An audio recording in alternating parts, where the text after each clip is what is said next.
Winter, 1936. A Wisconsin back road cuts through frozen farmland, silent except for crunch of snow beneath boots. A farmer walks home at dusk when he sees it, a hulking silhouette on all fours, hunched over something dead.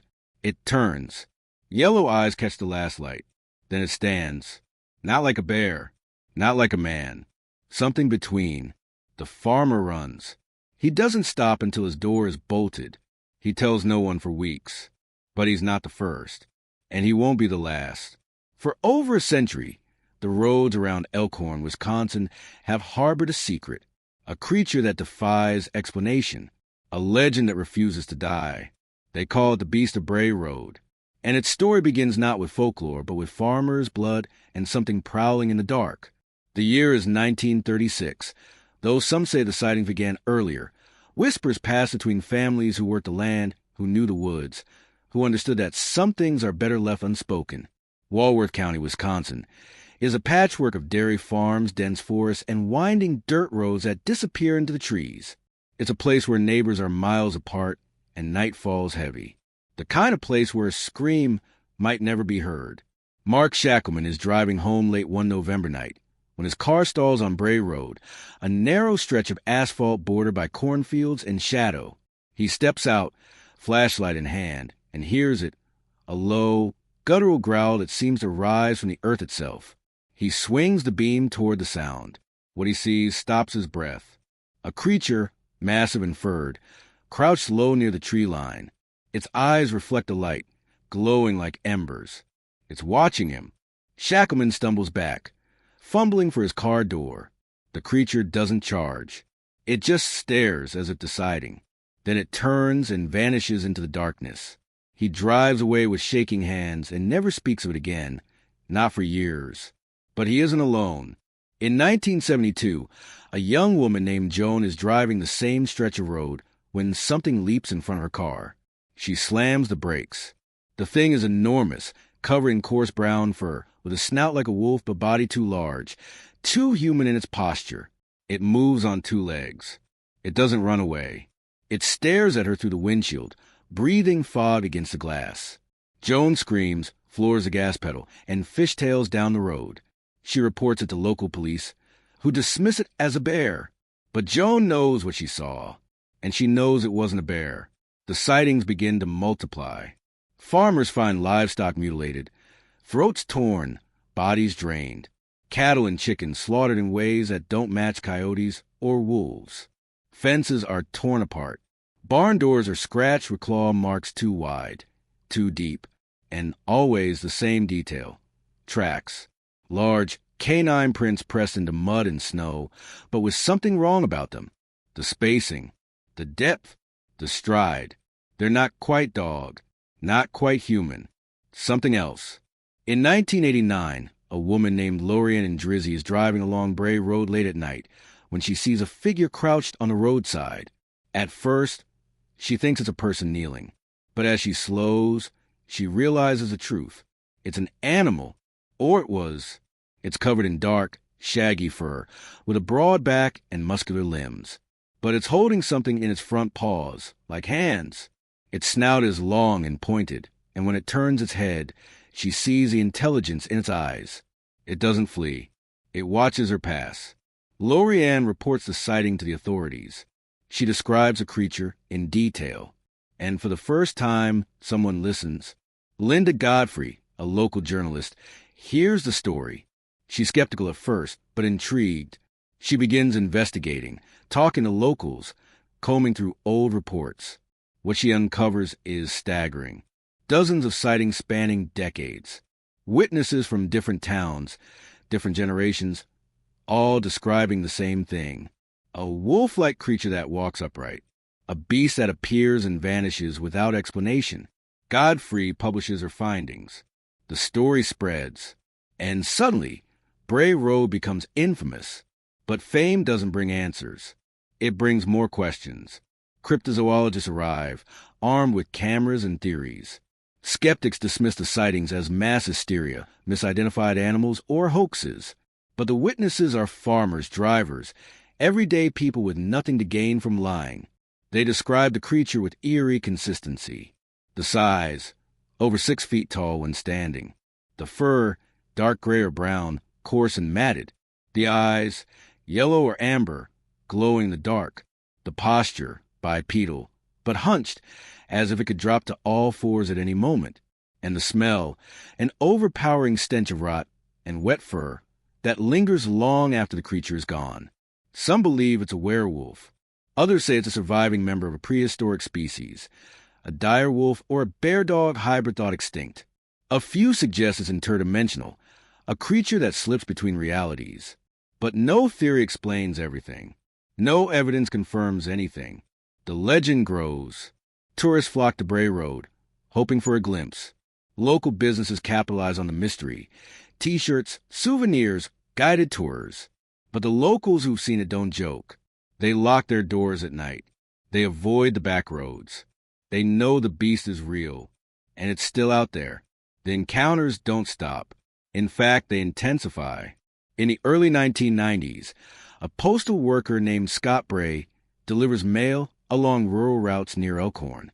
One afternoon, he pulls up to a mailbox and sees something moving in the adjacent field. It's walking upright to the tall grass, moving with purpose. At first, Scott thinks it's a person, but the gait is wrong. Too fluid, too powerful. The figure turns and Scott sees the snout, the ears, the fur. He freezes. The creature stops, locks eyes with him, and then drops to all fours and bolts into the woods with terrifying speed. Scott finishes his route in record time and requests a transfer the next day. In 1994, a group of hunters tracking deer through the woods near Bray Road finds something that stops them cold. Claw marks on trees, far higher than any bear could reach. The bark is gouged deep, the wood splintered. One hunter, a man named Bill Tolliver, measures the marks. They're over 8 feet off the ground. The group debates. Could it be a bear standing and stretching? Possible, but the pattern is wrong. The marks are clustered, deliberate, almost territorial, like something marking its domain. The hunters leave the area and don't return. The physical evidence mounts slowly but persistently. Tracks found near farms, near roads, near the edge of forests. Always the same description, large canine but bipedal. The depth suggests weight far greater than a wolf or coyote. In some cases, the tracks show a stride length impossible for a four-legged animal. Something is walking upright, something heavy, something that leaves prints in frozen ground. And then there are the sounds. Multiple witnesses report hearing vocalizations that don't match known animals. Not the howl of a wolf, which is high and mournful. Not the yip of a coyote, which is sharp and staccato. This is deeper, resonant, almost vibrational. It carries across fields, through forests, into homes. People hear it and feel it in their chests. It's a sound that triggers something primal, something ancient, the kind of sound that makes you want to run without knowing why. In 1996, a farmer named Ed Markowski is closing up his barn for the night when he hears it. A long, low howl that seems to come from everywhere at once. His dogs, usually fearless, retreat into the barn and refuse to come out. Ed grabs a flashlight and scans the perimeter of his property. He sees nothing, but the feeling of being watched is overwhelming. He goes inside, locks the doors, and sits with his shotgun across his lap until dawn. The next morning, he finds tracks near his barn. Large, canine, bipedal. Ed sells his farm 6 months later and moves to Madison. When asked why, he says, "Some places aren't meant for people anymore." The accumulation of these stories, these encounters, these pieces of evidence, it creates a mosaic, and the picture that emerges is undeniable. Something is in those woods. Something is on those roads. Something is watching. The witnesses are diverse, young and old, men and women, farmers, teachers, doctors, laborers, people with no connection to each other, no reason to collaborate on a hoax. They see the creature at different times, in different places, under different circumstances, and they all describe the same thing. That consistency is what keeps the legend alive. It's not one person with a wild story. It's dozens, hundreds, if you count the unreported sightings, the people too afraid or too embarrassed to come forward. The people who see something and convince themselves they were mistaken, that it was a bear or a dog or a trick of the light. But deep down they know what they saw, and they know it wasn't natural. By the end of the 1990s, the Beast of Bray Road is no longer a local legend. It's a phenomenon. Books are written. Documentaries are filmed. Paranormal investigators descend on Walworth County, armed with equipment and theories. The road itself becomes a pilgrimage site for cryptid enthusiasts, a place to test courage and seek proof. But the beast doesn't perform on command. It appears when it wants, where it wants, and to whom it wants. There's no pattern to the sightings, no predictable schedule. It's random, or it seems random, unless the beast is choosing, unless it's deciding who sees it and who doesn't, unless it's intelligent enough to understand exposure, to avoid cameras and crowds, to remain just outside the reach of proof. That possibility is what frightens people most. Not that the beast exists, but that it's smart, that it's aware, that it knows we're looking for it, and it's always one step ahead. To understand the Beast of Bray Road, we must first understand the land it haunts. Walworth County, Wisconsin, sits on ancient ground. Long before European settlers arrived, the region was home to the Ho-Chunk and Potawatomi tribes, indigenous peoples who knew these forests intimately, and they had stories of shapeshifters, of creatures that walked between human and animal, of spirits that guarded the wilderness and punished those who disrespected it. The Ho-Chunk spoke of the Wetiko, a cannibalistic spirit that possessed men and transformed them into monsters. The Potawatomi warned of the Wendigo, a towering beast with insatiable hunger for human flesh, said to haunt the northern woods. These were not bedtime stories. They were warnings, lessons passed down through generations. Respect the forest, fear the unknown, and never venture into the wild alone. When European settlers arrived in the 1800s, they brought their own legends, tales of werewolves and lycanthropy, imported from the Old World. In Germany, France, and England, stories of men who transformed into wolves under full moon were common. These legends merged with indigenous folklore, creating a new mythology uniquely American. The Beast of Bray Road, whether it knows it or not, is the heir to centuries of fear.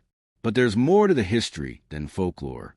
In the late 1800s and early 1900s, Wisconsin was a frontier.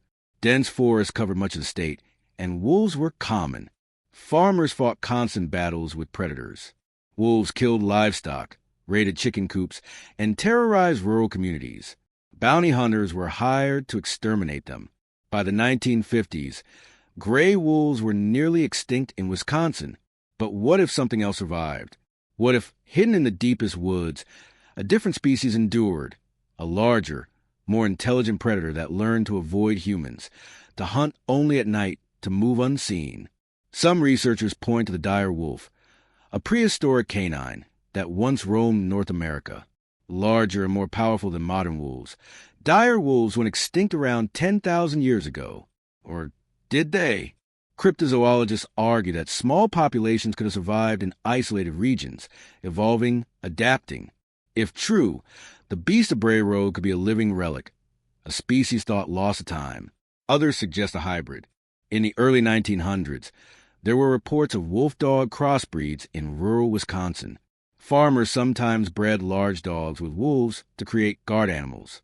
But these hybrids were unpredictable, aggressive, and often abandoned. Could generations of these hybrids have gone feral, growing larger and more dangerous over time? Then there's the werewolf theory. It sounds absurd, supernatural. But consider this. Throughout history, there have been documented cases of people believing they were werewolves. Clinical lycanthropy, a psychological condition, causes individuals to believe they can transform into animals. In medieval Europe, hundreds were executed for alleged lycanthropy. In America, there were isolated cases of people living in the wilderness, adopting animalistic behavior. Could the Beast of Bray Road be a human who's lost their humanity? A hermit, deranged and feral, living in the woods? But that doesn't explain the physical descriptions, the size, the fur, the non-human features, unless there's something else at play. In 1987, A man named Russell Groves was hunting near Bray Road when he encountered something he couldn't explain. He was tracking a deer when he heard a sound, a deep, resonant howl that made his chest vibrate. He turned and saw it, a creature standing on two legs, partially obscured by trees. It was watching him. Groves raised his rifle, but he didn't fire. He couldn't. Something stopped him. Fear, yes, but also a sense that shooting it would be a mistake, a violation. The creature turned and disappeared. Groves left the woods and never hunted that area again. He later described the experience as spiritual, as if the creature was more than animal, more than physical. Could the beast be something beyond our understanding? A manifestation of the land itself? Indigenous cultures believed in animal spirits, protectors of nature. What if the beast is one of these spirits, appearing to those who venture too far into its domain? Or what if it's extraterrestrial? In the 1960s, UFO sightings were reported across Wisconsin. Strange lights in the sky. Unexplained phenomena. Some researchers link cryptid sightings to UFO activity, suggesting that creatures like the beast are otherworldly, left behind or transported here. It's speculative, but it's no less plausible than a surviving dire wolf. The truth is, no one knows. What we do know is this: the sightings are real, the fear is real, and the beast, whatever it is, has been a part of this land for over a century. It's woven into the history of Walworth County. It's part of the soil, the trees, the darkness. And it's not going anywhere. The historical records, when examined closely, reveal patterns. Sightings cluster around certain times of year, late autumn and winter, when the nights are longest and the forests are quietest. They occur in isolated areas, far from main roads, far from towns. The beast prefers solitude. It avoids crowds. It hunts, or appears, when humans are vulnerable, alone, at night, in the cold. There are also geographical patterns. Most sightings occur within a 10-mile radius of Bray Road, but there are outliers. Reports from nearby Kettle Moraine State Forest, from rural areas around Lake Geneva, from the edges of the southern Kettle Moraine.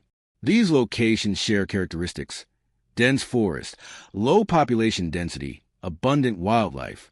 The beast, it seems, thrives in places where nature dominates. But why Wisconsin? Why Walworth County specifically? Some researchers point to ley lines, hypothetical alignments of geographic and spiritual significance. Walworth County, according to some maps, sits at the intersection of multiple ley lines.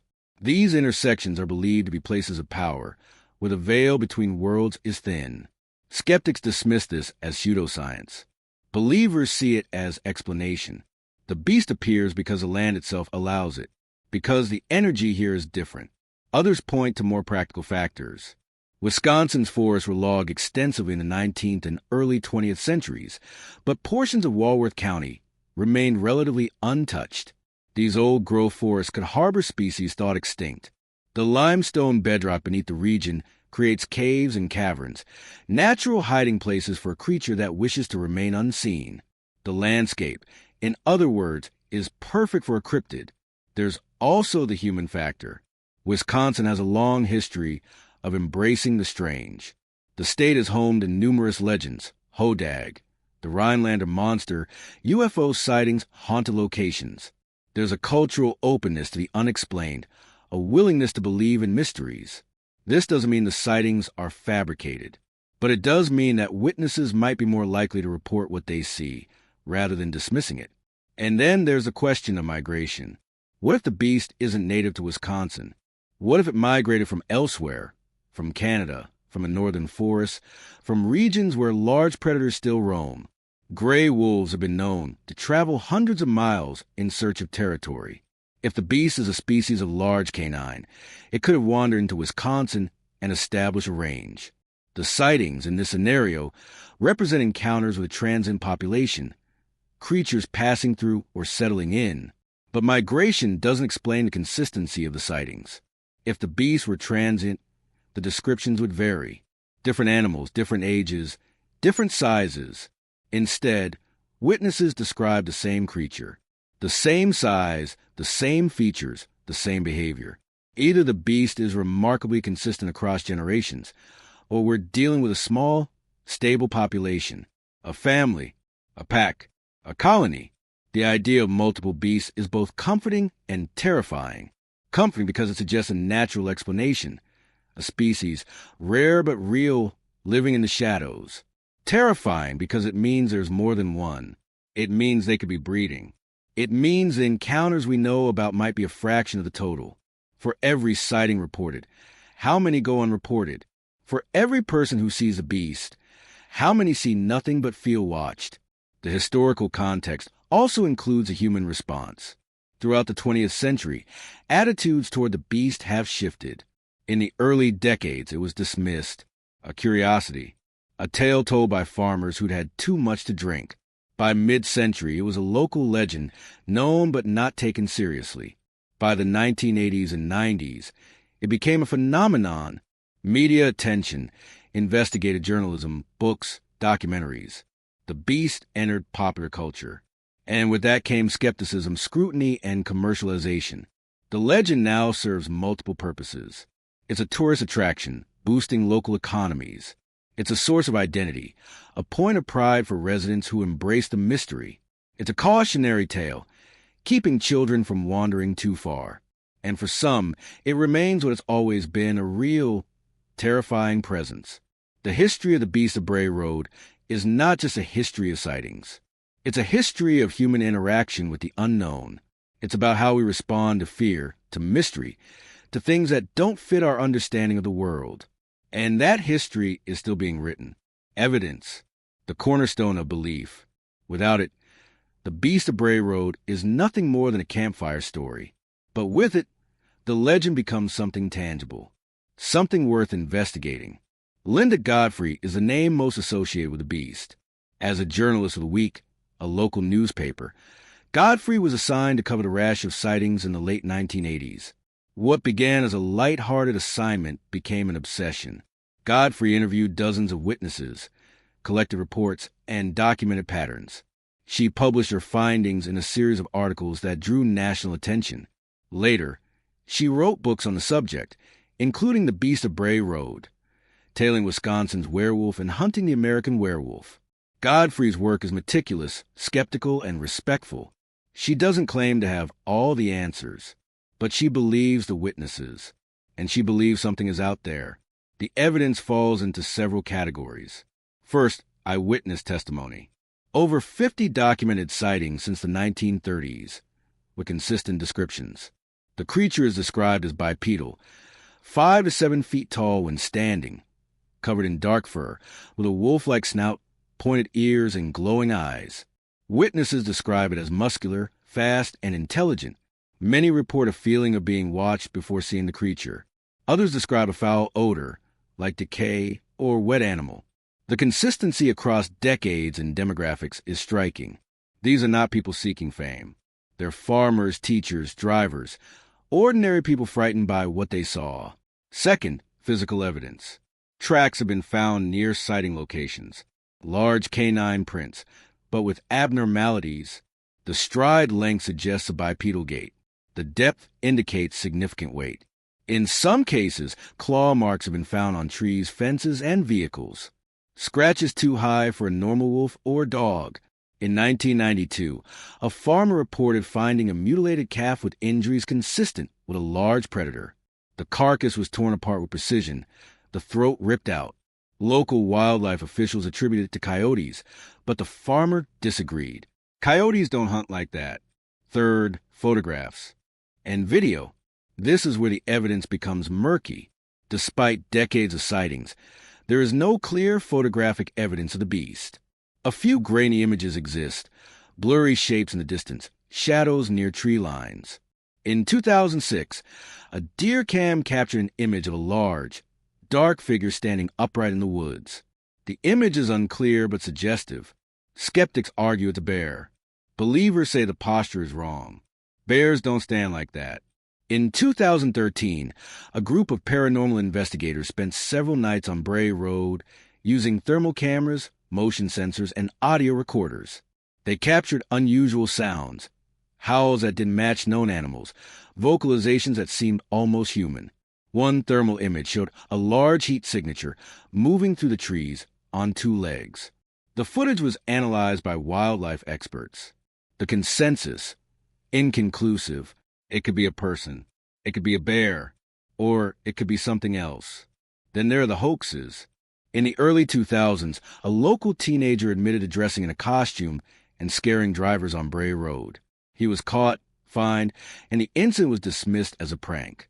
But it damaged the credibility of the legend. Skeptics pointed to it as proof that all sightings were fabrications. Believers countered that one hoax doesn't invalidate decades of consistent reports. The debate continues. Cryptozoologists argue that the beast represents an undiscovered species. They point at other examples. Mountain gorillas weren't confirmed until 1902. Giant squids were considered myth until the 1850s. New species are discovered every year. Why not a large bipedal canine? Skeptics counter with Occam's razor. The simplest explanation is usually correct. Misidentified bears, dogs, or wolves. Overactive imaginations. Hoaxes. Human psychology is prone to pattern recognition and exaggeration. In low light, fear can transform a stray dog into a monster, but the witnesses remain adamant. They know what they saw, and they know it wasn't a dog. In 2004, a woman named Heather Bowie was driving on Bray Road with her mother when they saw the creature. It was standing on the side of the road, illuminated by their headlights. Bowie slowed the car. The creature turned, looked directly at them, and then leaped over a fence and disappeared. Bowie described it as like a wolf, but wrong. Her mother corroborated the story. Both passed polygraph tests. In 2009, a man named Steve Kruger was jogging near Bray Road at dawn when he heard something running parallel to him in the woods. He glanced over and saw a large, dark shape moving through the trees on two legs. It kept pace with him for several hundred yards before veering off. Kruger reported feeling overwhelming dread, a primal fear he couldn't explain. These stories persist, and they matter because evidence isn't just physical. It's testimonial. It's the accumulated weight of consistent, credible accounts. It's the fear in a farmer's voice when he describes what he saw.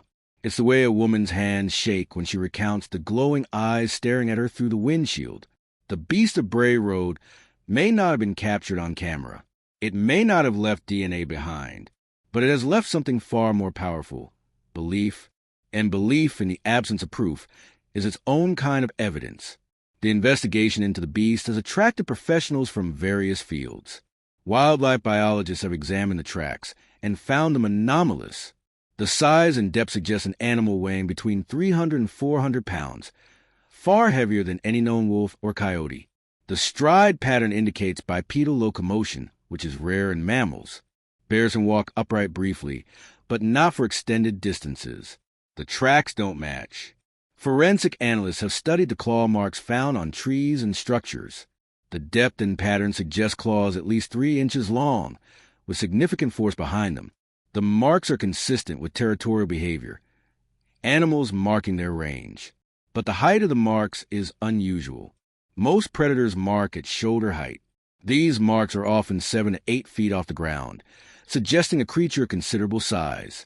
Audio analysts have examined recordings of the vocalizations attributed to the beast. Spectral analysis reveals frequencies that don't match known canines. The sound has a resonant quality, a depth that suggests a large throat and powerful lungs. Some analysts compare it to the vocalizations of large primates, gorillas, orangutans, but the structure is different. It's unique, unidentified. DNA evidence is a holy grail, and it remains elusive. Hair samples have been collected from fences and vegetation near sighting locations, but results are inconclusive. Most samples come back as dog, coyote, or contaminated. A few samples defy classification, showing genetic markers that don't match known species. But contamination and degradation make it impossible to draw definitive conclusions. Without a fresh sample, without a body, DNA evidence remains out of reach. The lack of physical remains is one of the strongest arguments against the beast's existence. If it's real, skeptics argue, where are the bodies? Animals die. They leave carcasses, bones, skulls, The absence of these remains suggests the beast is mythical, not biological. But absence of remains isn't uncommon for elusive species. Wolverines, for example, are notoriously difficult to track. Despite living in North America for millennia, wolverine remains are rarely found. They're solitary, they avoid humans, and they inhabit remote areas. The same could be true of the beast.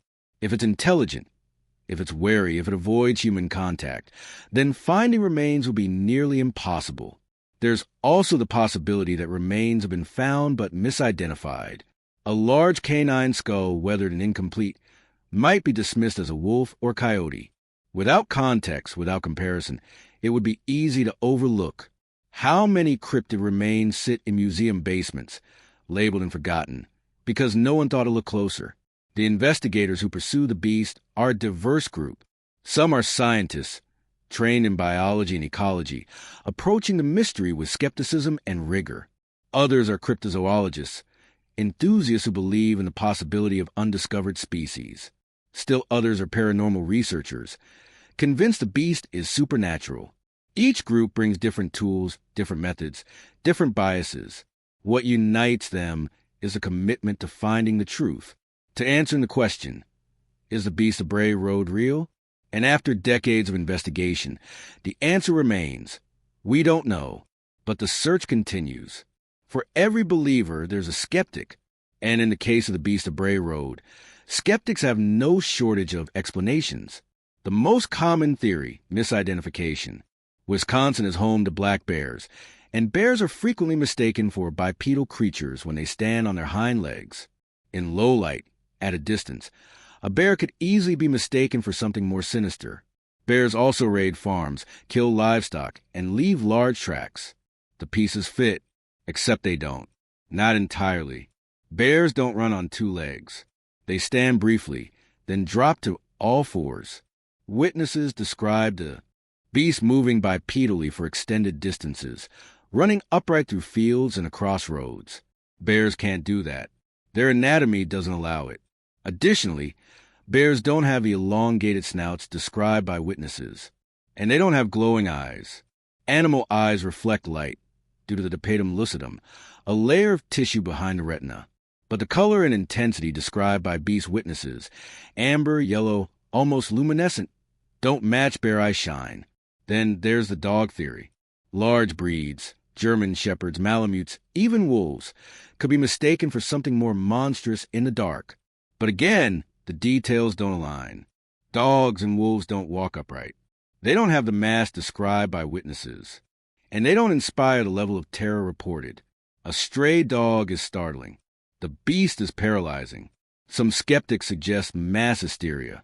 The idea that once a few sightings are reported, others see what they expect to see. Suggestion becomes reality. The brain fills in gaps, creating monsters from shadows. This explains UFO flaps, ghost sightings, and other paranormal phenomena.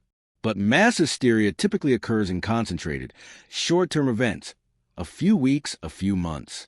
The beast sightings span over a century, and they occur in isolation. Witnesses often don't know about previous reports. They describe the creature independently, yet consistently. That's not mass hysteria. That's pattern. Hoaxes are another explanation. And there have been hoaxes. The teenager in the costume, others who've capitalized on the legend for attention.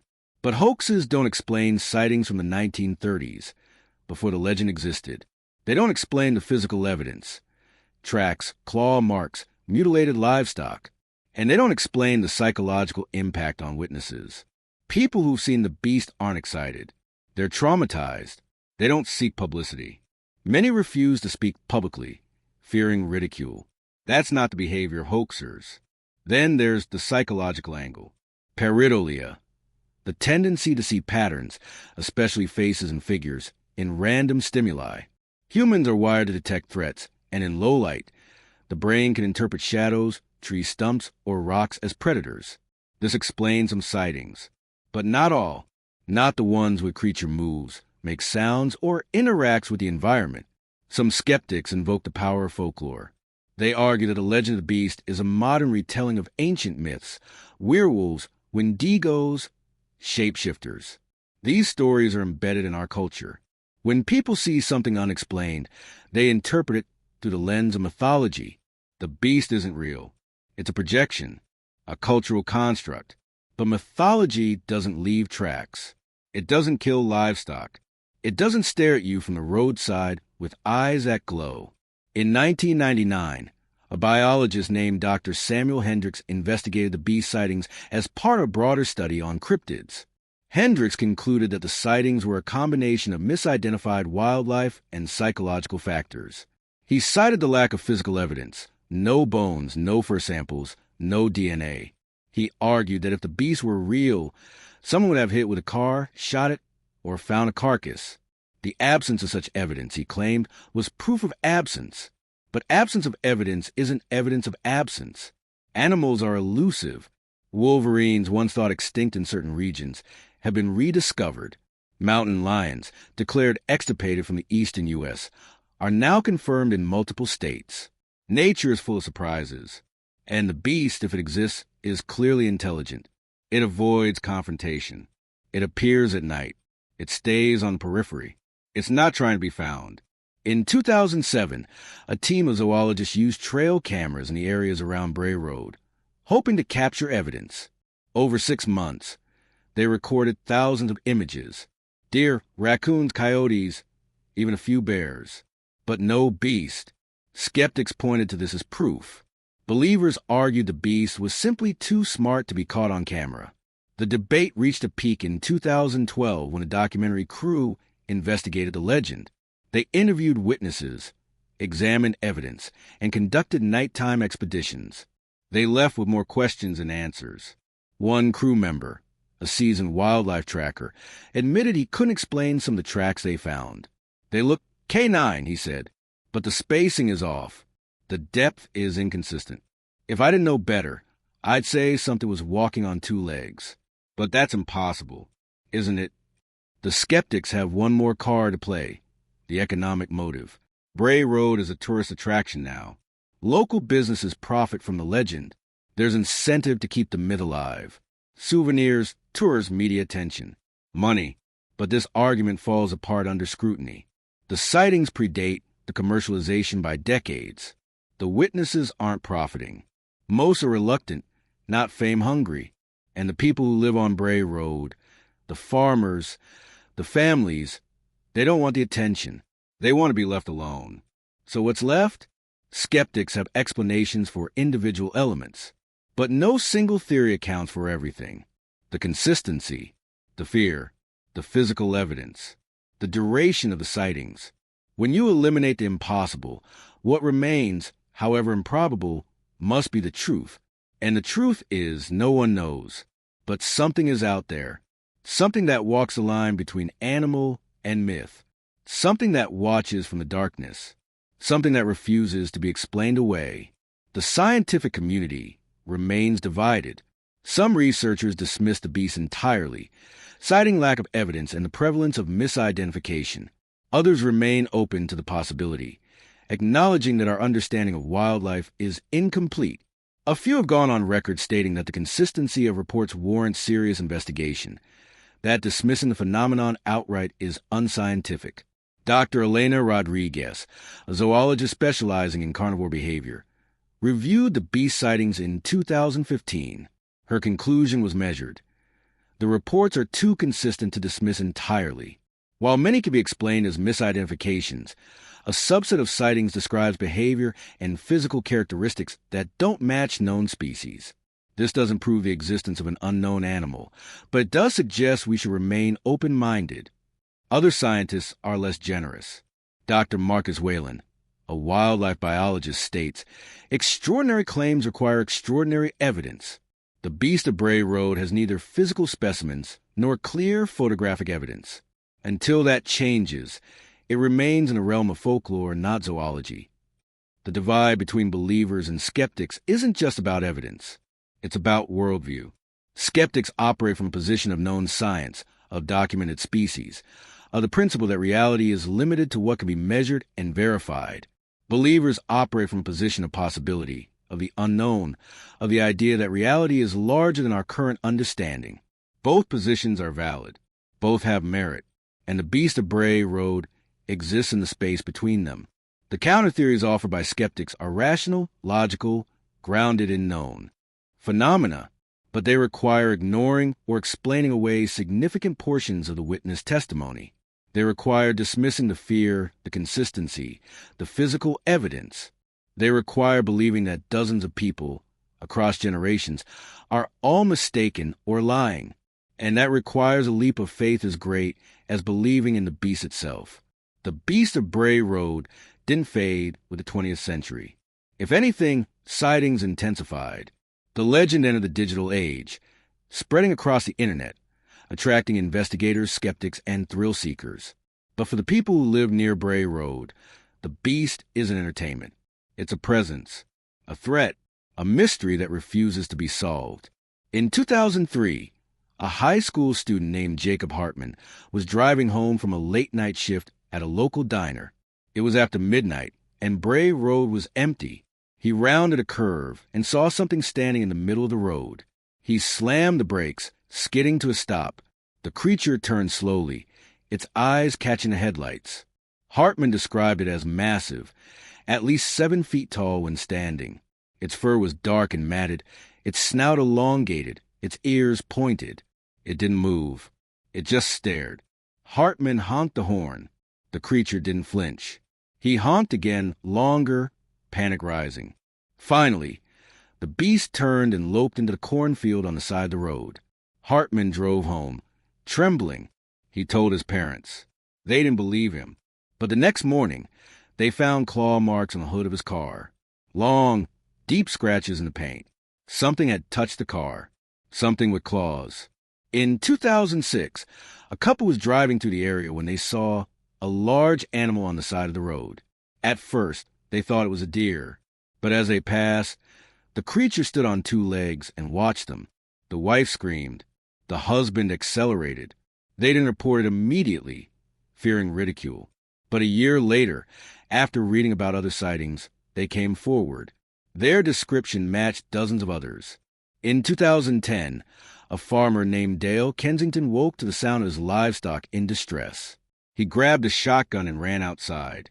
One of his goats was dead, throat torn out, and in the moonlight he saw it, a large, wolf-like creature standing at the edge of his property. It was holding something in its front paws, gnawing on it. Kensington fired a warning shot into the air. The creature dropped what it was holding and fled into the woods. Kensington found the remains of another goat. The wounds were savage, precise, not the work of coyotes. Kensington called the sheriff. The official report listed the cause as predator attack, but Kensington knew what he saw, and he stopped keeping livestock after that. In 2015, a group of teenagers went to Bray Road on a dare. They parked near the infamous curve and waited, filming with their phones. For an hour, nothing happened. They were about to leave when they heard it, a long, low howl that seemed to come from everywhere at once. The sound was unlike anything they'd heard before. Deep, resonant, almost mournful. One of the teens shone a flashlight into the woods. For a moment, they saw something, a silhouette, tall and hunched, moving between the trees. Then it was gone. They ran to the car and sped away. The video they recorded shows nothing but darkness and panicked voices. But the audio captured the howl. Zoologists who analyzed it couldn't identify the source. It wasn't a wolf. It wasn't a coyote. It wasn't anything in their database. In 2018, a woman named Rebecca Travers was jogging on a trail near Bray Road when she felt she was being followed. She looked back and saw nothing, but the feeling persisted. She picked up her pace. The sensation grew stronger. Something was keeping pace with her, just out of sight. She broke into a run. Behind her, she heard heavy footfalls, branches snapping. She didn't look back. She reached her car, jumped in, and locked the doors. Only then did she glance at the trail. Standing at the edge of the woods, partially obscured by shadow, was a figure, tall, furred, watching. Travers drove away and hasn't returned to that trail. These encounters share common threads. The creature doesn't attack. It observes. It follows. It's curious, perhaps, or territorial. It kills livestock, but not people. It avoids direct confrontation, but it doesn't flee in panic. It's calculated, deliberate, intelligent, and it's not confined to Bray Road anymore. Sightings have been reported across Wisconsin and into neighboring states. In Michigan, Illinois, Minnesota, the creature or creatures like it seem to be spreading. Or perhaps they were always there, and we're only now paying attention. In 2020, during the pandemic lockdowns, outdoor activity surged. More people hiking, camping, exploring, and more sightings. A spike in reports from rural areas. The beast, it seemed, preferred isolation. And when humans invaded that isolation, it appeared. One of the most compelling modern encounters occurred in 2021. A wildlife photographer named Ethan Cross was documenting nocturnal animals near Kettle Moraine State Forest, not far from Bray Road. He set up a motion-activated camera and returned the next day to collect the footage. When he reviewed it, he found something extraordinary. At 2:47 a.m., the camera captured a large, bipedal figure walking past. The footage is brief, less than 3 seconds, but clear enough to see the creature's size, posture, and fur. Cross submitted the footage to multiple experts. The conclusions were divided. Some said it was a bear. Others said the gait was wrong, the proportions off. A few said they couldn't identify it. Cross posted the footage online. It went viral. Millions of views. Debates raged. Skeptics called it a hoax. Believers called it proof. Cross stood by its authenticity. He had no reason to lie, no financial gain. He was a respected photographer. But proof is subjective, and the footage, while compelling, wasn't definitive. What is definitive is this. The encounters continue. The fear is real. And the beast, whatever it is, shows no sign of disappearing. In 2022, a construction crew working on road repairs near Bray Road reported strange occurrences. Tools went missing. Equipment was moved overnight. One morning, they arrived to find large tracks pressed into the fresh gravel. The foreman, a man named Tom Ridley, took photos and sent them to a wildlife expert. The expert couldn't identify the species. The tracks were too large for a coyote, the wrong shape for a bear, and the stride suggested bipedal movement. The crew finished the job ahead of schedule and refused to work in that area again. In 2023, a woman named Clarissa Dern was driving home late when she saw something in her rearview mirror. A dark shape, running on 2 legs, chasing her car. She accelerated, terrified, but the creature kept pace for nearly a mile before veering off into the woods. Dern reported the encounter to police, who found no evidence but noted her genuine distress. She later said, "It wasn't trying to hurt me. It was testing me, seeing if I was prey." The modern encounters differ from earlier ones in one key respect: technology. Dash cams, smartphones, trail cameras. More people have the means to document what they see. And yet, clear evidence remains elusive. The beast appears just outside the frame, just beyond the resolution, just far enough away to remain ambiguous. Is it luck, or is it something else? Is the beast adapting, learning to avoid cameras, understanding that documentation is dangerous? The possibility is chilling, because it suggests intelligence beyond instinct. It suggests awareness. And if the beast is aware, if it understands us, then the question becomes, what does it want? Why does the Beast of Bray Road endure? What does it represent? On the surface, it's a cryptid, a creature that exists in the space between myth and reality. But dig deeper, and the beast becomes something more. A symbol, a reflection of our relationship with nature, with the unknown, with fear itself. Consider the setting. Wisconsin, a state known for agriculture, industry, progress. But beneath that modernity lies wilderness. Forests that predate human settlement. Land that was never fully tamed. The beast emerges from that wilderness. A reminder that nature is not conquered. That there are still places we don't control. Creatures we don't understand. In an age of technology, of GPS and satellite imagery, the beast represents the gaps in our knowledge, the shadows on the map. It's also a manifestation of primal fear, the fear of predators. For millennia, humans lived as prey. We evolved in a world where we were hunted. That fear is hardwired into us. The beast taps into that ancient terror. It's not just a wolf. It's the wolf that learned to stand, to think, to watch. It's the predator that evolved. And that's more frightening than any monster movie. Psychologically, the beast serves another function. It externalizes internal anxieties. Rural communities face economic decline, isolation, demographic shifts. The beast becomes a focal point for those anxieties. Something tangible to fear, to fight, to explain the unexplained. It's easier to blame missing livestock on a monster than on economic forces that make farming unsustainable. Easier to fear a creature in the woods than the slow death of a way of life. But that doesn't make the beast less real to those who've seen it. Anthropologically, the beast fits into a long tradition of liminal creatures, beings that exist between categories. Not quite human, not quite animal. These creatures appear in every culture. Werewolves, skinwalkers, nagas, kitsune. They represent transformation, chaos, the breakdown of boundaries. They're unsettling because they challenge our classifications. They're proof that the world is stranger than our categories allow. Cryptozoologists argue the beast is evidence of undiscovered biodiversity. They point to the coelacanth, a fish thought extinct for 66 million years until it was rediscovered in 1938. They cite the okapi, a giraffe relative unknown to science until 1901. They say the beast is another example, a species that survived in isolation, adapted, avoided detection. And maybe they're right. The natural world is vast. We've explored less than 20% of the ocean floor. We're still finding new species in the Amazon. Why not a large, bipedal canine in Wisconsin? Others see the beast as spiritual, a guardian of the land, appearing to those who trespass. Indigenous cultures revered such beings, offering respect and appeasement. The beast, in this interpretation, is a protector, a warning, a consequence for those who venture where they shouldn't.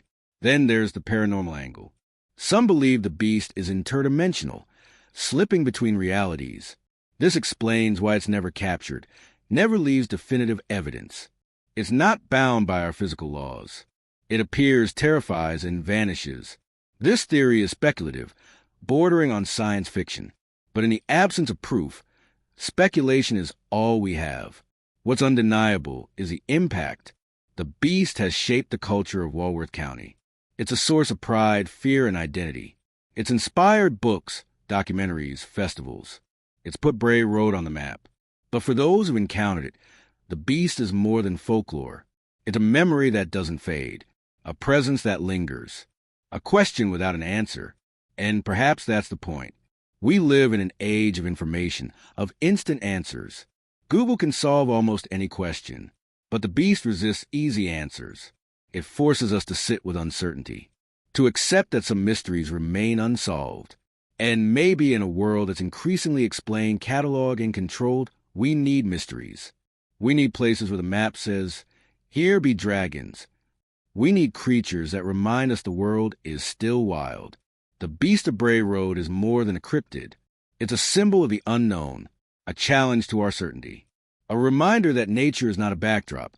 It's an active force, and it's not done with us yet. The deeper meaning of the beast lies in what it reveals about us. Our fears, yes, but also our fascinations.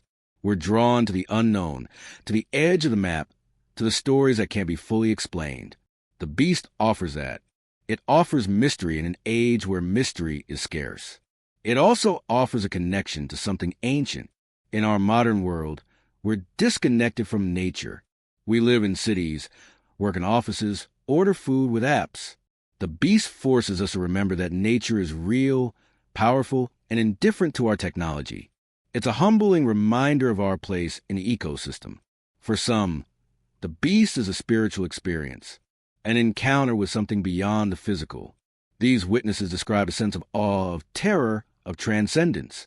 They're changed by the experience, not just frightened, but altered. They see the world differently afterward.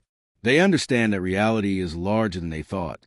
For others, the beast is a scientific puzzle, a question waiting to be answered. These are the investigators who spend nights in the woods, who analyze tracks and audio, who refuse to accept that the mystery is unsolvable. They believe that with enough data, enough evidence, the truth will emerge.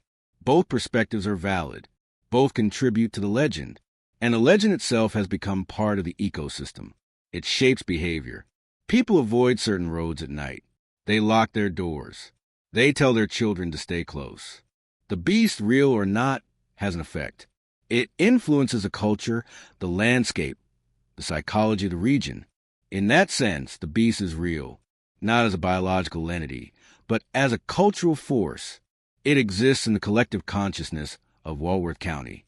It's part of the identity of the place. And that makes it powerful. The search for meaning continues. Every new sighting adds a narrative.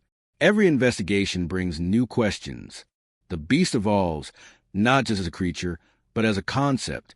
It adapts new generations, new technologies, new ways of understanding the world. And through it all, the mystery remains. Unsolved, unproven, undeniable. The road is quiet now. Moonlight spills across asphalt, illuminating the curve where so many have seen the impossible. Trees line both sides, their branches forming a canopy that swallows the stars. Somewhere in the distance, a dog barks. Or is it a dog? The Beast of Bray Road has not been captured. It has not been killed. It has not been explained.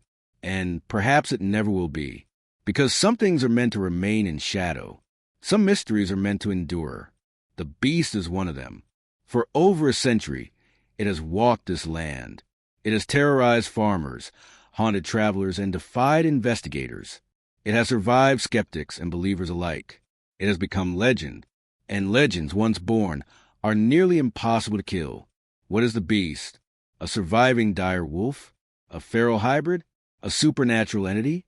A guardian spirit? An interdimensional traveler? The answer depends on who you ask. But the question remains the same. And it's the question that matters. Because the beast forces us to confront the limits of our knowledge. It reminds us that the world is stranger than we think, that there are places we haven't mapped, creatures we haven't cataloged, forces we don't understand. It challenges our arrogance, our certainty, our need to control. And in doing so, it offers something precious, wonder. In a world of answers, the beast is a question. In an age of light, it is a shadow. In a landscape of certainty, it is mystery. The people of Walworth County live with the legend. They tell their children to stay away from Bray Road after dark. They lock their doors. They listen to wind and wonder if something is listening back. They know the beast is out there, not because they've been told, because they've seen it, or felt it, or heard its howl in the night. And they know they're not alone. The beast is patient. It doesn't need to prove itself. It doesn't need our belief. It exists whether we acknowledge it or not. It walks the roads, the fields, the forests. It watches. It waits. And occasionally, when the conditions are right, when the night is dark and the moon is full and a lone traveler ventures too far, it reveals itself, not to attack, not to kill, but to remind us that we are not the apex predators we think we are, that the wilderness is not tamed, that the world still holds secrets. And as long as there are roads like Bray Road, as long as there are forests that haven't been felled, as long as there are nights without streetlights, the beast will endure. It will be seen. It will be feared. It will be doubted. But it will never be forgotten. Because legends don't die. They evolve. They adapt. They survive. Just like the beast. So if you find yourself on Bray Road late at night, keep your eyes on the road. Lock your doors. Don't slow down. And whatever you do, don't look into the trees. Because something might be looking back. Something with yellow eyes. Something with fur and claws and intelligence. Something that has walked this land for over a century. Something that knows you're there. The Beast of Bray Road is waiting. And it always will be. The legend has become larger than the creature itself.